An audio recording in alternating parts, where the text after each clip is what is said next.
Guys, I'm super excited. I'm here with Joey Battista all the way from Washington, D.C. He came all the way out to join us for an interview, an exclusive interview. As you know, sometimes I sit down with entrepreneurs, which I'm super stoked with. We got our brand new set here. The guy is a stud. He built a 9-figure business from the ground up, multiple car dealerships, the baller in the space of Washington, D.C. with his brothers. There is no competition. This dude is living in a blue ocean, straight up. There is no other sailors in his ocean. So I can't wait for him to share his story with you. We're super excited. We're so glad we got him here. Joey, thanks so much for coming out, man. We're stoked to have you here. You're the man. What do you think of the intro?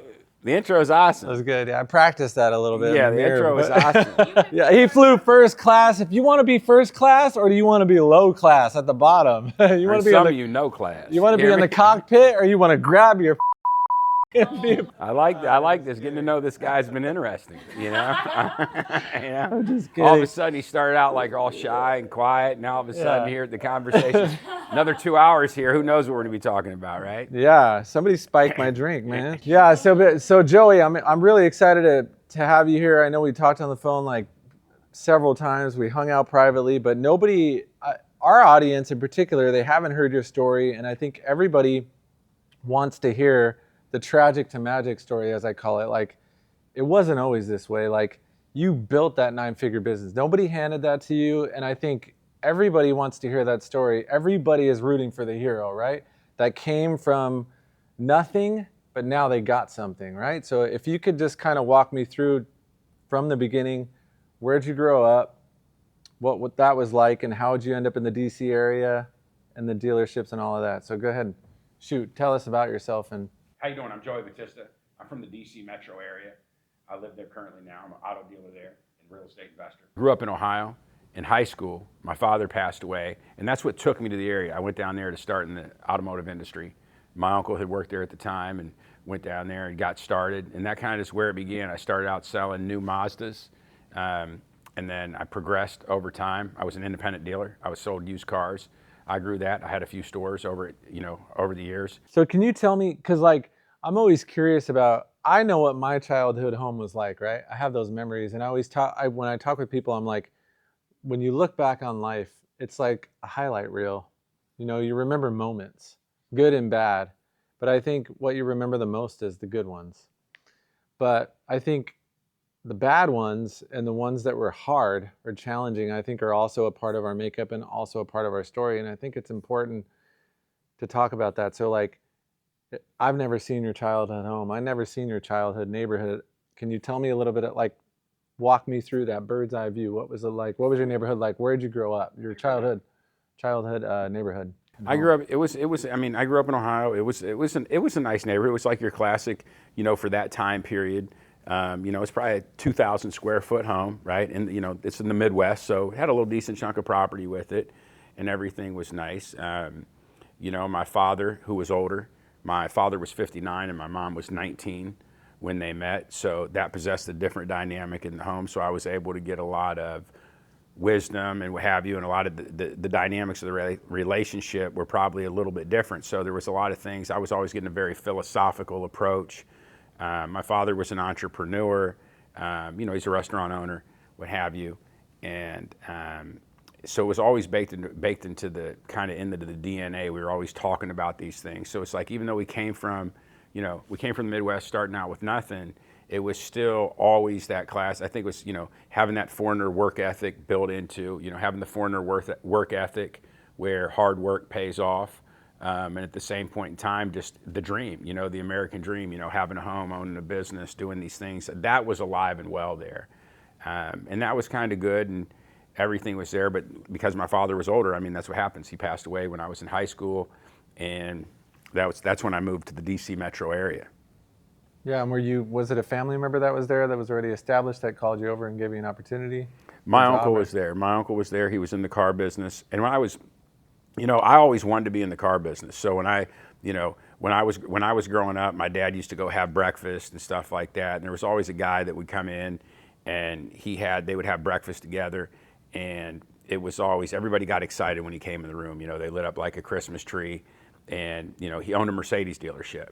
So right away from an early age, I saw that, he was in business. I knew from an early age I knew I wanted to be an entrepreneur, right? I knew that. I knew I wanted to speak. I knew I wanted to be a deal with people.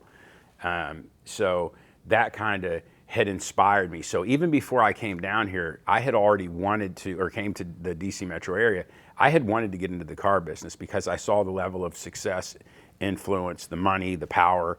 It was intoxicating, so it was really it was something I knew I had a pathway to get there because my uncles were in the car business. So I kind of said, hey, you know what, this is something that, I want to do. That's great. And so it started out in new car sales, Mazda, when you first... I actually started in the Mitsubishi parts department. Oh, okay. So I worked in the parts department first.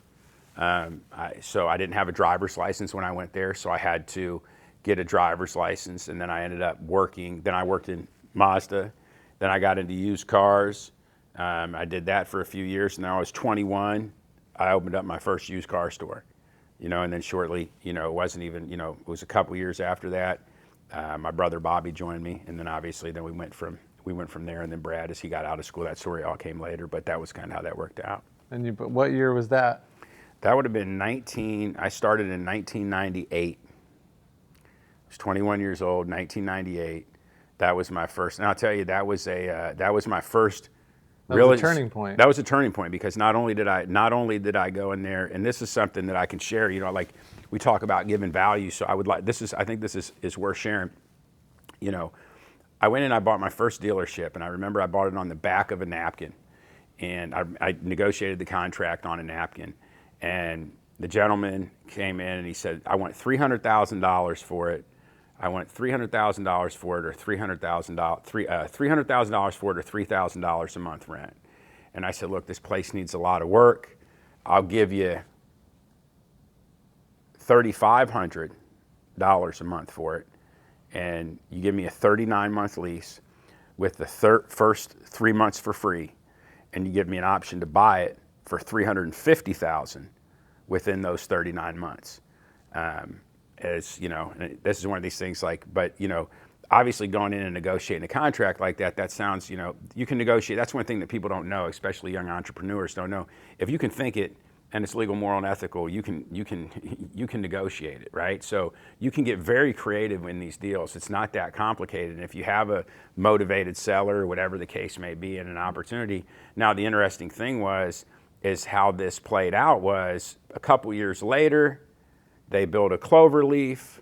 The property appreciated, 700%. And I was able to go to the bank, get a loan at a low LTV, cash them out, buy it out. But either which way, had I not thought that way, the lesson is this. The lesson is how can you do it? How can you do it any way that, how can you negotiate a deal when you have nothing? Because I was broke, right?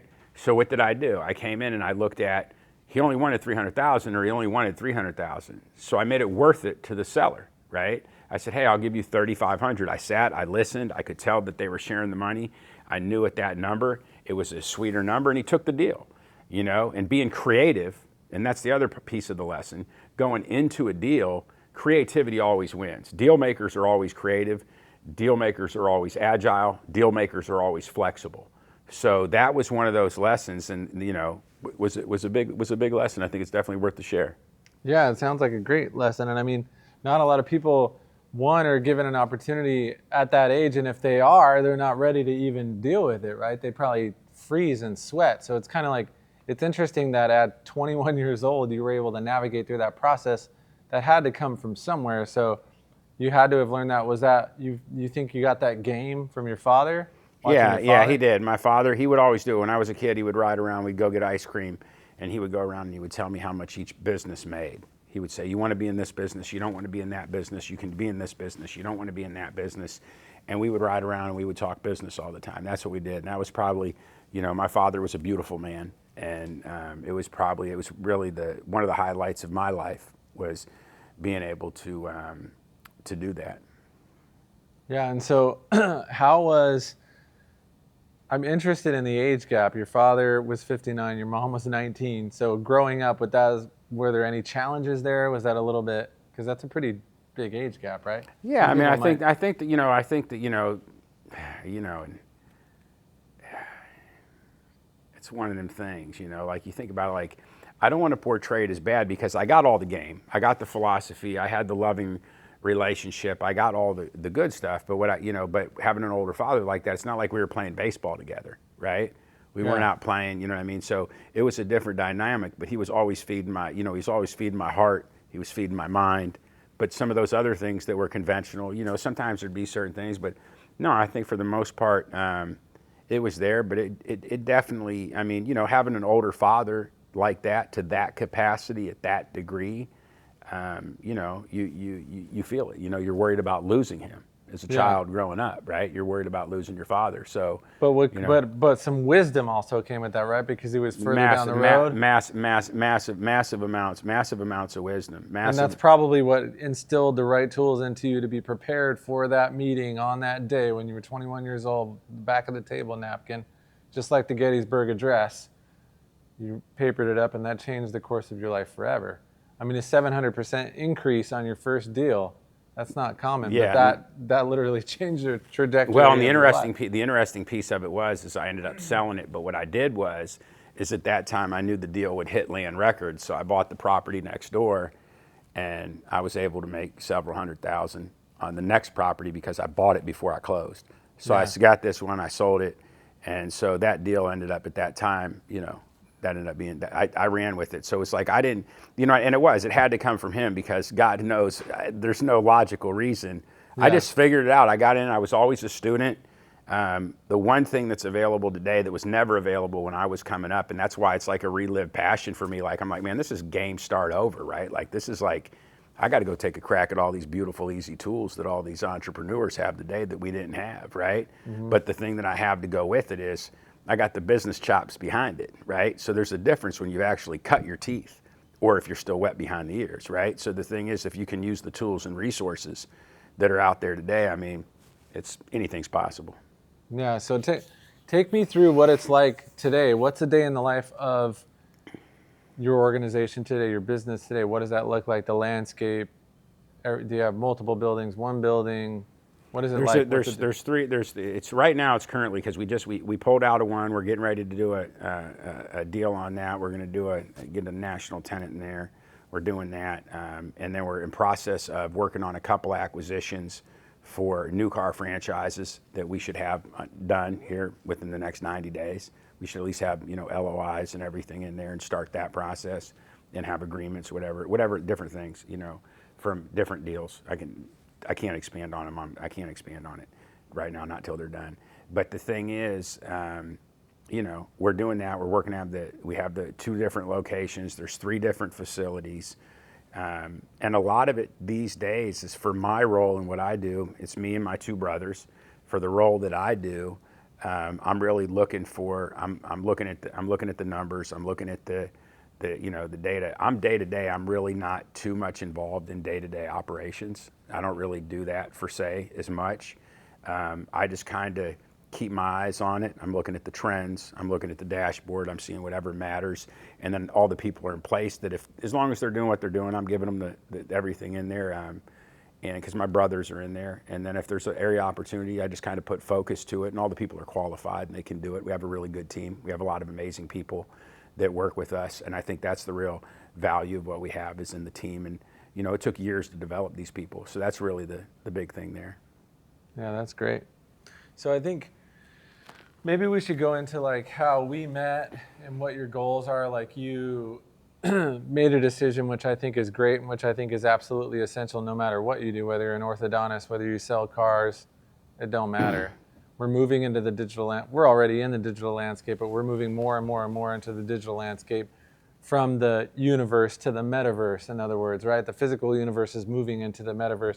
All you got to do is go to a public place, a restaurant, a movie theater, anywhere. You just look around, everyone's got their phone in their hand, right? So that means that's where all the attention is, that's where the eyes are. We're out of the world of magazines now, it's a different world, and you were smart enough, another turning point here, to realize and see how important that is. So let's touch on that a little bit and like what's your experience been so far and what decisions have you made and what's the next pivotal, I mean, you've already made the pivot, but let's talk about what you're going to do and what some of your plans are. My brothers and I sat down and we said, hey, you know what? There's the digital piece of it. We need to be able to bring attention to our brand. We need to be able to attract top talent.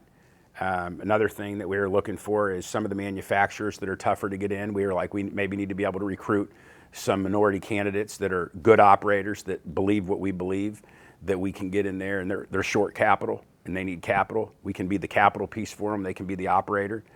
That was one thing. But then obviously stepping into the influencer space as a whole, right? We're like, when we go in there and you look at the landscape, you see that there's not a whole lot of business chops out there. So you know that there's a need for these entrepreneurs that needs to be filled in terms of helping them learn how to run, manage, grow their business, take them out of a job in the business of working in the business and working on the business and growing and scaling it. So we sat down and we said, hey, you know what we're going to do? And we wrote down, you know, some influencers that we would be interested in. And we said, hey, you know what? We're going to go find whoever's out there and we're going to see who can be a culture fit with. We're going to look for alignment and we're going to look for opportunities. And then we're going to go out and we're going to bring value to that influencer, right? Mm-hmm. Enough to where that influencer ultimately will respect us as a peer. So if we felt we had the opportunity to earn their business, to earn their through merit, bringing them value, and we looked at some other ones, and then we ended up meeting with Andy Elliott. We joined his brotherhood. We met with his team, with Ian and Evan. Really amazing people. All the people were there, and we said, hey, look, we want to build a personal brand. And he's like, you know, Andy was very, very warm. The whole team, welcoming, warm culture, everything was good. And he said, and I'm going to introduce you to Dorothy House, right? And that's the thing. This is the guy who does mine. I'm like, okay. I was like, wow. I was like, so this guy really is genuine. I mean, he's opening up his house. He's going to give us access and give us the introduction to his top guy. That's the team that's actually building and doing all the editing and everything, working with Andy Elliott on his brand. I was like, that's just completely amazing. And his wife, you know, they're doing Andy Elliott, and you guys do Andy and Jackie. Mm-hmm. So, but our intention was very specific. We came out there, we said, hey, we want to bring value, and we want to be able to be respected as peers, and we're looking for business opportunities. If we can find a way to create a business opportunity with them where we can bring value and create value, then that was it. And that was kind of how it is. So then you go into the next chapter of it. So the point is, without getting real elaborate in it, the point is we set the intention. When we came out here, we came out to meet you guys, came out to meet Andy. We already knew that we were gonna do it. So finally we went in there, and to be honest with you, we had done enough shopping or whatever. We got Andy and his team on the phone. We got his team on the phone. My brother was working with them. And, you know, we wired him hundreds of thousands of dollars. I was like, let him know we're serious. We're going to go down there. We're going to do business with him. He's like, you want to go meet him first? I was like, nah, just send him the money. You know, that's like, what matters? Just sent him the money and came down there. We were met with open arms and everything was there. So that was really what it was. And then as it transitioned, getting into the influencer space, my thing was, you know what, I want to go in here. Our family, we got to build a business brand. We got to go in, we got to build out a podcast. We're going to go ahead and do that. We're going to have Auto Ballers coming. It's going to be the best podcast you've ever seen. We're going to go in there. And John's obviously, Dorothy House and their team's helping us build it out. Super excited about it. But then, you know, I came in, was talking to Andy and talking to these guys. I said, I want to be one of the highest paid speakers in the world, right? That's my goal, right? I want to be one of the highest paid speakers because I have value that I can bring. Seeing this space, I'm like, wow, I have so much value that I can bring that it's only fair that my family and my team and everybody gets the benefit of it, right? It's like, it's a secret weapon that we have. I have the ability to bring that. And it's selfish of me because I have a good life, and to not take a public approach to it, it would be selfish of me to my family, and it would be selfish of me to the team and the people who believe in me. And I believe, and it would also be a disservice to everyone in the world that I could serve. I really and truly believe that I could do it. And then that would be my life's passion. It would also feed me. So get into the influencer space, help coach entrepreneurs, right? Let's get in there, help coach some entrepreneurs. Let's give them some business acumen, right? Let's teach them at a foundational level to get them some business acumen. How can we bring that in there? And then, you know, we're going to work with Dorothy House and build it out. That's why when we go in there and we see all this content and everything we've been working on, I'm just so excited about it, just to showcase what we've done here. Yeah, it's going to be amazing. You can count on that. Absolutely. We only bring the best. That's for sure. Well, we're excited you're here, man. I was curious about the speaking circuit. I was kind of thinking about that a little bit, and like, where do you see yourself? Do you see yourself like on the biggest stages in the world, 12,000 capacity, just crushing? I mean, that's kind of where, after spending the day with you, I absolutely believe that's possible. And I think I'm kind of getting what you're saying in that you see that there's an opportunity to bring more specific, actionable steps and systems Correct. to the space, Correct. right? Correct. And so, and I think everyone in the space could benefit from it. yeah, and how Right. important are systems in business? I mean, sometimes people don't realize, or maybe they do realize conceptually, but the actionable steps and like actually putting systems into practice, like how important are they? Well, let me ask you a question. Do you have a morning routine? Yeah. What happens absolutely. if you don't follow it for I get 3 off weeks? course. Right, you get off course, right? I get fat and I eat golden Oreos before I go to bed. Every night. So that's That's the the same dream. That's Yeah, where I end up. Golden that's- Oreos, man. That's why processes and systems matter. They keep you on track, and it comes down to one of those things. You have the framework, you have the mindset, you have the skill set, you have the tool set, right? So, and that's kind of what you use. And then you have, when you're building a team, you have, all teams. This is one of the big things. People are like, oh, I got good people, I got good people, I got good people. Well, how'd you get good people, right? Well, here's the thing. All people are created equal, right, in terms of business, right? The awesome companies with awesome cultures, they were built with average people, with regular everyday people. What they have is they have, to your point, they have great leadership, they have great processes, and they have really enthusiastic, charismatic leadership. They have processes and systems, and they have great training. And they have a leadership team that selflessly serves, that believes in their people. And they take these average people and they bring them together and they create a great team. So to your question, talking about how important are systems, I mean, it's one of the pillar foundations that are really going to give you, a profitable company, a company that you want to be involved with, and give you growth and scale, right? Yeah, and I think a lot of times, like, there's this term that used to be a little bit more popular. Now, probably the most common phrase is influencer, business influencer, social influencer, and but I think motivational speaker was kind of the flavor and the phrase of the day at one time. And I think motivation is an important aspect of it. But oftentimes when you go to these public settings, it's like you don't see people showcasing actionable steps that people could actually follow. Like, hey, I'm on stage, you paid to be here, here's the blueprint, you could actually apply this thing to your business and changes will take place as a result of taking these practical steps, implementing them into your business. You will see a difference. And I think there is power. Sometimes people just aren't ready to hear something. And usually when they come to an event or they come to an opportunity like that, they desperately are seeking change. And because of persuasion, the art of persuasion, and because of harmonious concepts that people somewhat understand but not quite, for whatever reason in that moment, they decide to change it. But the real change takes place in the person, and the attendee has to take the action in order to change, right? So I think that's kind of what you're saying. Like, you can help that person along and give them actionable steps to take home with them and change, right? And that going back to, going back to the speaking circuit and what have you, and that's one of the reasons why I want to get on the speaking circuit, is because I realized, and I used to think that people were, it was a con job when I used to hear people saying it, but when someone commits time, energy, and money and resources and goes somewhere to get inspired, maybe they're struggling, maybe they don't, I'm sure they're struggling, but at least inside they'd aspire for more. Yeah. So their mind is open, right? Yeah. So it's one of them things, while their mind's open, while we have them in that moment of passion, what are we going to put in there? What actionable steps, what key takeaways are there? Their mind's already open when they came there. Or we want to send them out with a feeling? Of course we want them to feel great. There's no doubt about it, right? We want to go in there and do it, so it doesn't matter. Like sometimes, okay, go there. Maybe you're buying a fitness program. Great.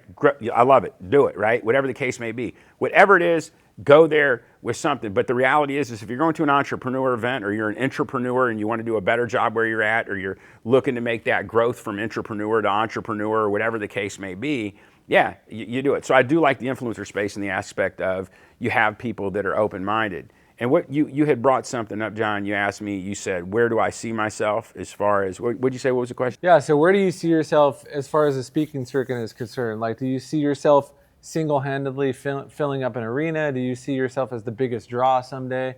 Like, you're the guy that everybody's there to see. Is that kind of what you see, or you want to just kind of get in?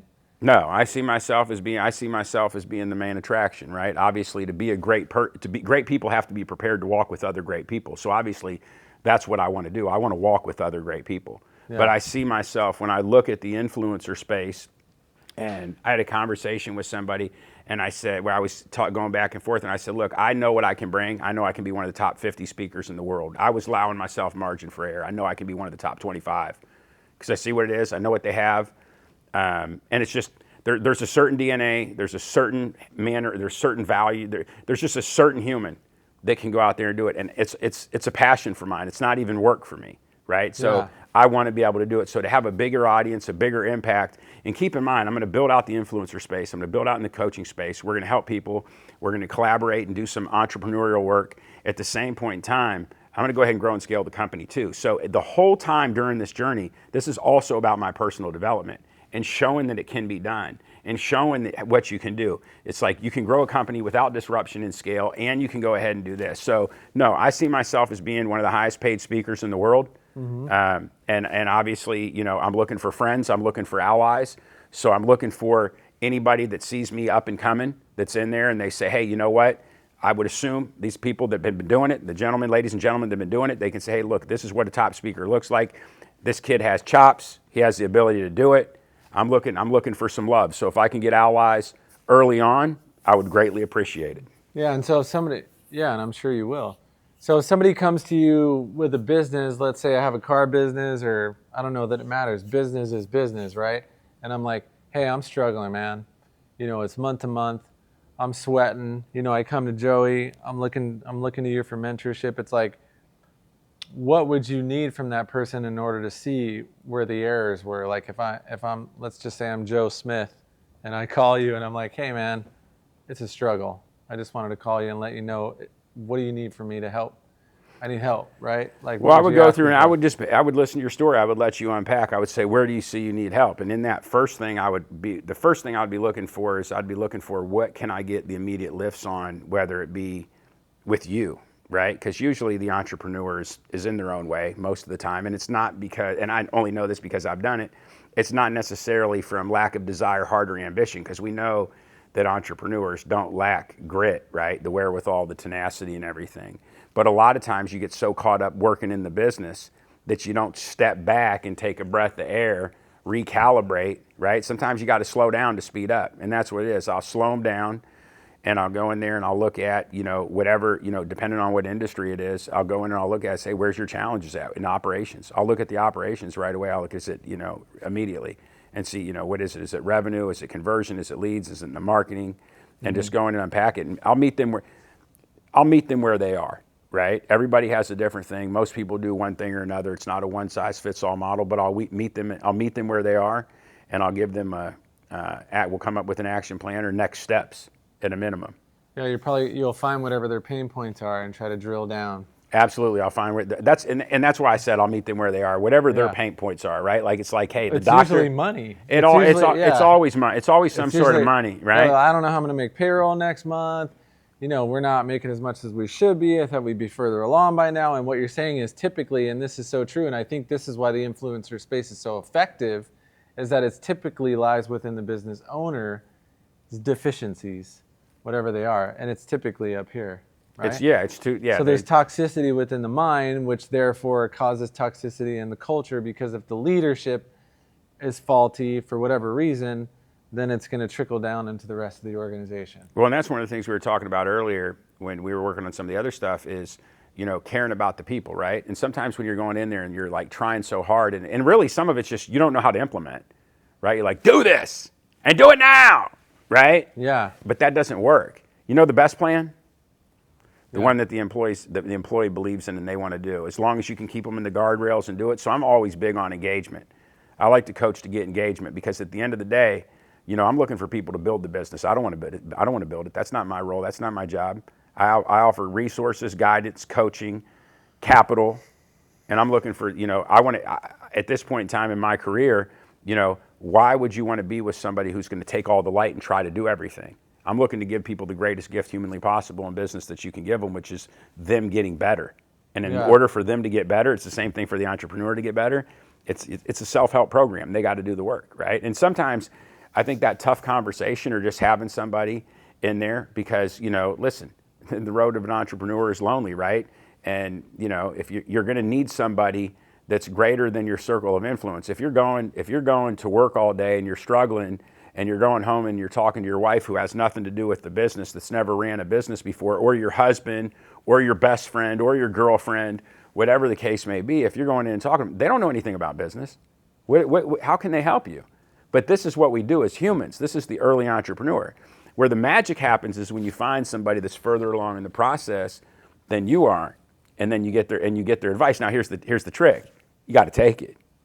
Yeah, you got to put it into action. Yeah. And that's why I think people sometimes I just did a video on this about coaching because coaching is extremely effective if you are careful and calculated about the coach that you pick. So if you pick someone, really what it is mentorship. It's someone that's where you want to go. This is what you touched on. So if let's say you want to make 100 million and you have a coach that's already broke the 100 million and you're at 10 million and you don't want to waste time, you can expedite that process and shorten the gap and get there quicker by connecting with that person that's already made the 100 million. They could probably save you some pitfalls along the way and expedite that process for you. And that's kind of what you're saying. And it's the same exact thing. I'm like, hey, I want to build a personal brand. I want to build a business brand. I want to deal with the best media company in the world, right? I'm like, so what do I do? I'm like, okay, they did Andy Elliott's. All right, great. I'm going to go deal with Dorothy House. I met with you.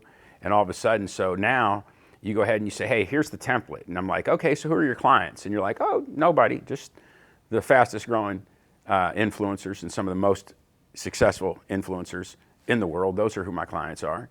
And I'm like, okay, great. So now you're going to give me a playbook to follow. Yeah. I'm not going to recreate it. I'm going to follow it. So here I'm somebody that's had, it's funny the way that I look at it as primitive and enlightened. When you're at the lower end of the scale, Maslow's scale, I like to talk about, when you're at the lower end of the scale, everything's primitive, right? So when you become a little bit more enlightened, right, the whole entire shift starts to change. But when you're at a primitive state, you can't surrender to the fact of there's something in a primitive state of a man or a woman that they don't want to surrender to. You're the coach. Yeah. I'm going to be coachable. I'm going to listen to you, right? I'm going to do what you're asking me to do, right? Mm-hmm. It's the same thing. If I go in and I'm sitting there and I'm talking to Andy Elliott and he's telling me about something, he said, hey, do this. I'm looking at him like, I don't agree with that. I don't necessarily like that. And I'm like, okay, wait a second. This guy's the fastest growing influencer in the world. I'm like, okay, I'm going to listen. I'm going to be the most coachable, to your point. My goal is to be the most coachable human on earth when I get coaching, because I know, because I had earlier mentors and I was a bad student because I had that primitive mindset. So when I say these things, I had to work through all the basic fundamentals of Maslow's scales before I could go ahead and then I could convert to the business side and be able to get there. Yeah. I mean, if people only understood how much time and energy and frustration it could save you by, we were talking earlier about like the difference in capital. Like there's financial capital, then there's human capital, and the most valuable capital you have is human capital. Absolutely. Because financial capital, even though you lose it, you could get it back if you have the right amount of human capital and human potential. You could strip all the financial capital away, but I have the ability to regain that financial capital. Human capital allows me the ability to get that financial capital back. Correct. And as I get better and better and better, I do it faster and quicker, and the sums are larger. The formula is the same, but it's a larger sum that I can acquire because I have the skills necessary to play in the schoolyard with the big players at that point, right? Because a mentor that already played with them players showed me how to play that game, so therefore I could play that game. 100%. I see it. It's kind of like technology, right? This is the way mentorship works. I see some, what I would say kids in their young 20s making millions of dollars today, right? But what they've done is they've went to the events, they've hired coaches, they've hired mentors, they've spent all their early capital invested in it. So they're literally, when I say they're like technology, they're literally just following the template. They don't even know what they're doing yet because they followed the template so well. They were good students it following the template. Now they made enough money that now they can begin to learn business, right? They learned how to do the thing. Now they can learn how to grow and scale a business. And that's one of the big things. That's the other thing that we were talking about, entrepreneurs that help. Well, if you're an entrepreneur that's thinking in terms of how much money you make each year, and you're not thinking in terms of how much net worth you're building, then guess what? You need a coach. Because there's no point in making millions of dollars or even hundreds of thousands of dollars if you're not thinking in terms of building net worth. You've got to get to the point to where you're thinking about building net worth. Yeah, for sure. Because it doesn't matter how much top line revenue you're making if you don't have any money in your pocket at the end of the day. It makes no difference unless you're trying to inflate a Pubco and dump it or drain it out like they do on Wall Street all the time. I love this quote. I'm a musician. There's this quote. I think it was Prokofiev or somebody like that. Pretty sure it was Prokofiev, which was a famous Prokofiev was a famous Russian composer. And his quote was, "You have to learn to play by the rules so you can forget the rules and play from your heart." It's the same thing with business. There's a Very playbook. well said. Yeah, you play by the rules first, then you've earned the privilege to forget the rules and play from your heart. But you got to learn to play by the damn rules first. Even music has rules. There's formulas. It's math. And It's an exact science, right? Yeah, my hands aren't going to cooperate because they're not designed to cooperate. So I have to spend years and years and years getting them to do what they're supposed to do. They've been doing it for hundreds of years. If I follow that playbook, then I get the freedom to play from my heart, right? The business is the same fucking thing. Absolutely. It literally is the same thing. It's the same thing, and to your point, what happens is when you go ahead and you skip those rules, maybe you're in a good market, maybe you're in the right business at the right time, and you get these wins, right? You work your way up on the scale and you get these wins. But what happens is because you didn't learn these skills or build the foundation, as soon as you get up a little bit and the wind blows, you go back. Yeah, and what happens is that cycle will repeat itself. And I know that because I did it for 10 years, right? That's what you pay a mentor or coach for, right? Yeah, you saved the 10 years. You saved the 10 years. And it's just, you get the growth and scale and you get it. It's not even, I wouldn't even look at these things as expenses. They're strictly investments. You can't go hire a mentor or coach or go to any event or anything and go blame it on this event didn't work, that didn't work, this person didn't work. Listen, all these people who have had some kind of stature or skill, they're all good in some capacity. They have some value that they bring. You as the student, as the mentee, right? Your job is to find the value. If you're going in, and don't get me wrong, there are definitely ways to do it much better, and that's where I think. So now the other half is, how do you tell the story? I think that it's hard to tell the story. It's hard to give the full story to someone if you haven't been on the journey, right? You have to have been on the journey, and the tougher the journey, the more you have to offer. Right? Yeah, and so what I've learned is you got to pick your heroes properly and carefully and meticulously, and you have to pick your mentors and coaches carefully and meticulously. And I think it's really who you identify with and who's a good fit for you. And there's coaches in different categories, like you said. We help in the personal development and the personal brand space, the creative space. That's where we're at. And there are others that do other things. I have a coach, and I pick my heroes carefully. One of my heroes is Seth Godin. Whatever that man says, I do. Straight the fuck up.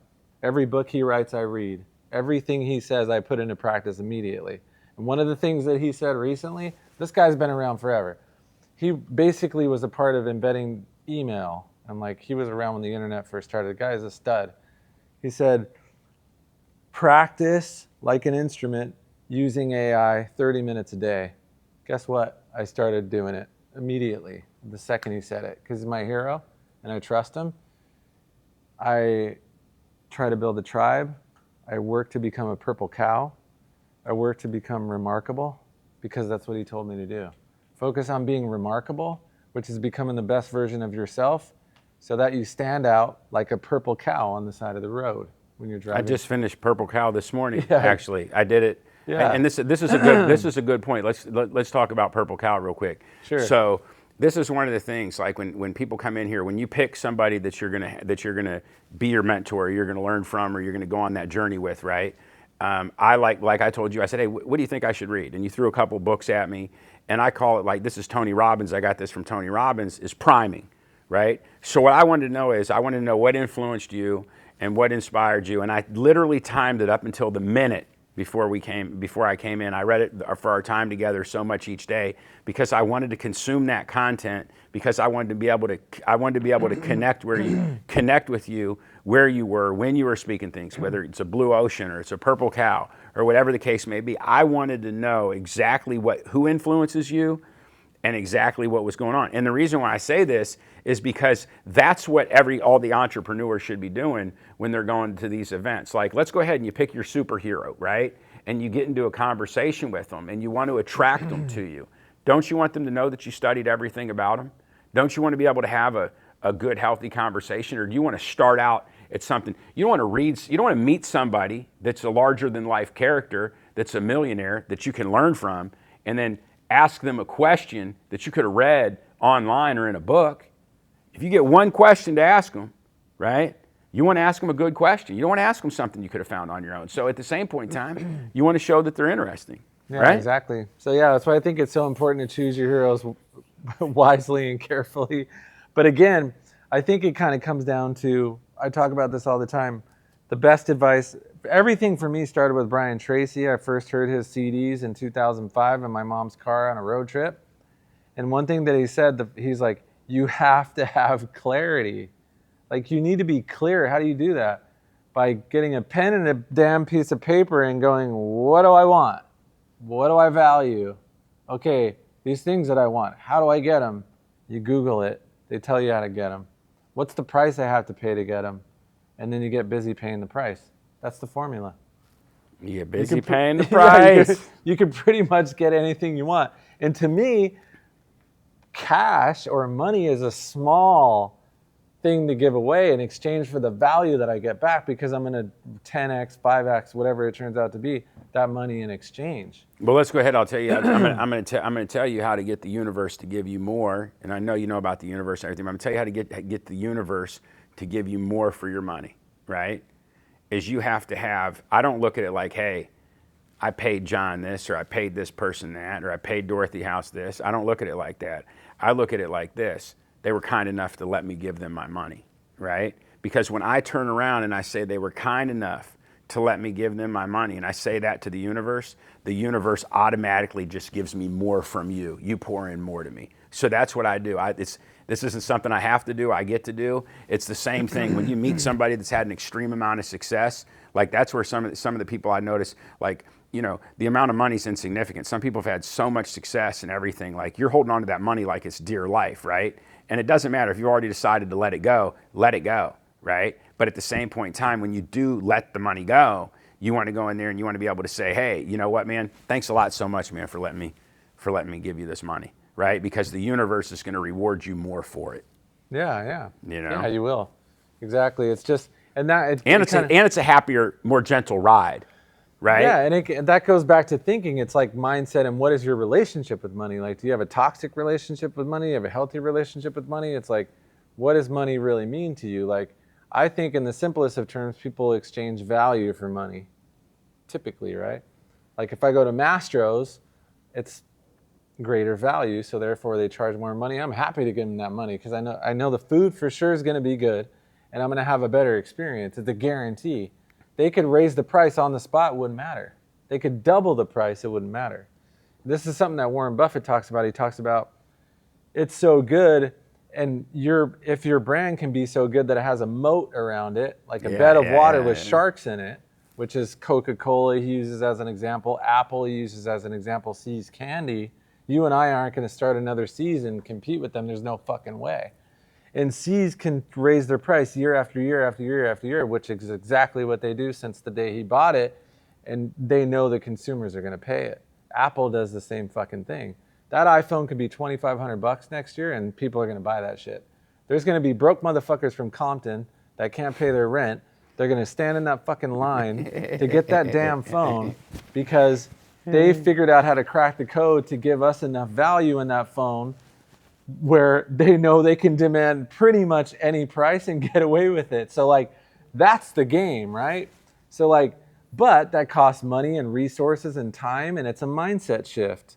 So I think it's kind of interesting. It's an interesting discussion, right? Absolutely. Yeah. This is the shit I think about all the time when I'm at bed. I'm laying at the ceiling and I'm like trying to fall asleep. Or when I wake up at 2 in the morning, my mind starts racing like a hamster wheel. It's all I think about. Yeah, all the time, all day, every day, all day. Because I want to win, and a win looks like I want to grow, I want to develop, and I want to bring value to, I want to bring value, I want to create value, and yeah, I think, and obviously for me it's fun, right? Like you're talking about reading about some of the best entrepreneurs on earth, right? Yeah, and that's what I do. I read about my hero. I'm like, who do I want to be? So I read about the greats. I read What It Takes, Steven Schwartzman.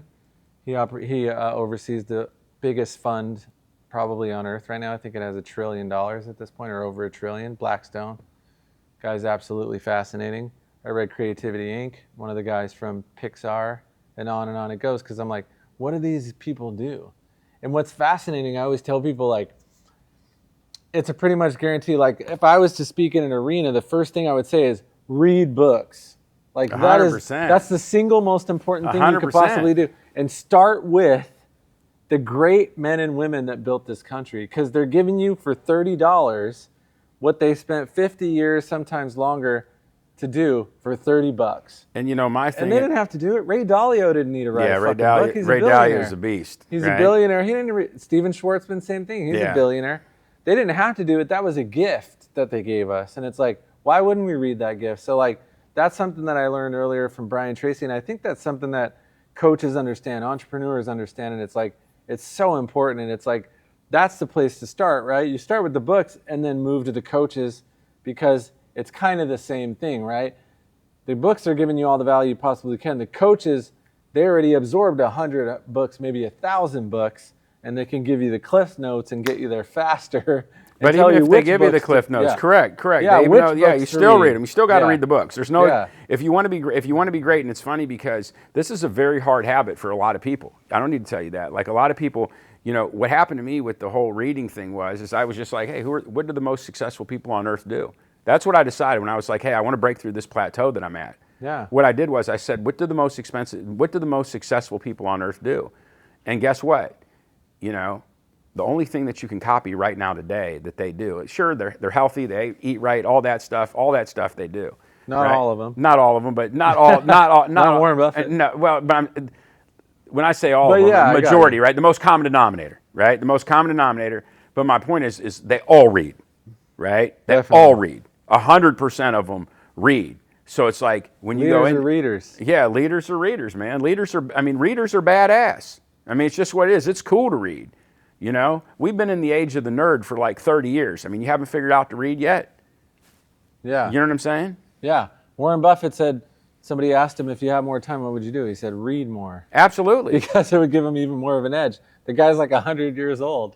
So like, I mean, it's amazing. But like, what's interesting is like, sometimes, and I say this on camera, and people, they'll talk shit to me on YouTube and everything, but I don't really care. It's like, if I shouted from the rooftops with a fucking megaphone and threw the book off the fucking building and hit you in the head with it, I could pretty much count on you still not reading it. No, I mean it's no, but the thing is, that's why the arenas keep filling up. So let me let me share with you what my philosophy is. Right, this is what I believe in coaching and leading people. Right, is audio books are great. Yeah, university on wheels, baby. Right, audio books are great. Right, but there's something to be said for allotting the time and committing the practice of discipline to leaf through a book. Yeah. To leaf through a book, right? So my thing is, don't start with an audio book. My thing is what I believe with my playbook is what I'm running is what I'm looking for is I want to see you read the book first, right? That's what I want you to do. Sometimes I do like an audio book because it gives you a different perspective on the same story, or you can get in more content. If I'm driving, if I'm traveling, if I'm doing something, sure, I'll listen to audiobooks. Audiobooks are great. But for the purpose of building the early entrepreneur, the early leader, the early intrapreneur, right, the foundation must go in there and be with the book. And it's really funny when you look throughout time, there were times throughout history where people were either couldn't read or were forbidden to read, but they still carry and conduct themselves as if they're forbidden to read, right? There should be success and failure leaves clues, right? You should know, you should thirst after these books because there was a time where they weren't available, right? You know? Yeah, it's amazing. Yeah, so like they say, I'm pretty sure it was Brian Tracy that said like only a small percentage, 1% or something like that, of the people that actually come out to those seminars are actually going to go home and put it into practice, which it goes back to people only change when they're ready to change and when they're ready to take those actionable steps, whether they hear it or not. You hear those harmonious concepts, it's no guarantee that you're going to go home and actually apply those principles that you hear in the arena when you go to those events. So it's like, now you have a platform. You got 3 cameras in front of you. The whole world's going to watch you. Well, anybody that your viewership is going to watch you anyway through our channels. Tens of thousands, potentially hundreds of thousands of people are going to see this.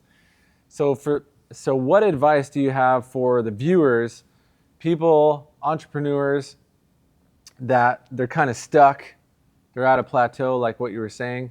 What should they do? Like, where do they start? You know, because it seems like you flip up your phone and there's like so much information. You don't know what to do. Like, is there a book that you recommend, or is there a practice that you recommend? Well, first of all, you know, what are your symptoms, right? Like, what are the symptoms, right? What interests you? You know, you talk about your heroes. Are you looking to grow and scale your company, or do you need to learn about AI? Do you need to learn about how to onboard and hire? Like, what are you trying to learn, right? Is it all mindset for you?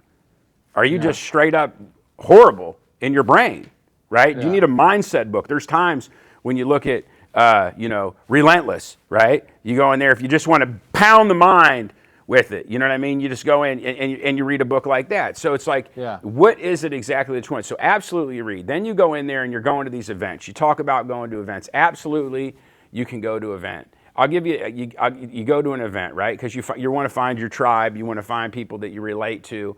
But you start with reading for whatever it is you desire or what's important. So let's say you go ahead and you're working on your company and you're going to go in and you're going to read about real estate investing. But you're running a company that's, you know, barely treading water, right? Why in the hell would you waste your time reading about real estate investing right now today when you're not going to be in business? You don't even have a moment to learn anything else. So you're actually taking yourself off your path. Fix your business, then go on to learn about real estate, right? So then the other thing would be is then you go to events, right? If you need to go to an event, of course, events, not just events, okay? Let's be more specific. What's your industry, okay? Then you go to trade shows within your industry. That would be the next thing. That way you can get familiar with benchmarking and you can learn how to benchmark your thing. Or if you're an entrepreneur, whatever the case may be, you may be looking for your next opportunity. You may be looking for somebody to business partner with.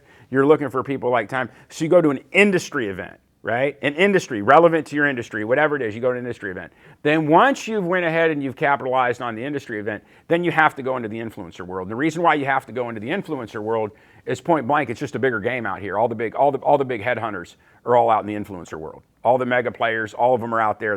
These guys are moving fast, they're playing ball, they're doing big money deals. It's happening every day, all day. Boom, boom, boom, boom. So you want to get exposed to that early on, right? So to finish that up, is then what you want to do is you want to go to an event. When you go to an event, you want to set your intention. You're not just going to the event to hang out. I'm going to go out here, I'm going to get a picture, I'm going to put it on TikTok. You're not going to an event for that. You're going that inadvertently all that'll happen. And yes, you want to capture that content, and yes, you want to use that for your brand, and all that's great. But primarily, what's going to pay for that brand? What's going to pay for that content? You have to go and say, set your intention. What am I going to this event to do? If you don't have an intention with that event, don't go. You can't afford to go, or it's not even for money. You don't have the headspace to go because you're working on something. You have a plan, right? So I guess even going back, write down your intentions would be step one. Then go to the book, right? Then go to the books, start reading the books, then go to an industry-specific event, set your intention, looking for business partner, looking to learn about this, looking for access to capital, looking for franchise opportunities, looking for collaborators, looking for advertisers, whatever it is, go to an industry event. Then as soon as you work through that, then get into the influencer world. But thanks for coming out, man. It was so good having you. We appreciate you. Yeah, man, I'm super happy. Thanks for having me, man. We can't wait to see you again.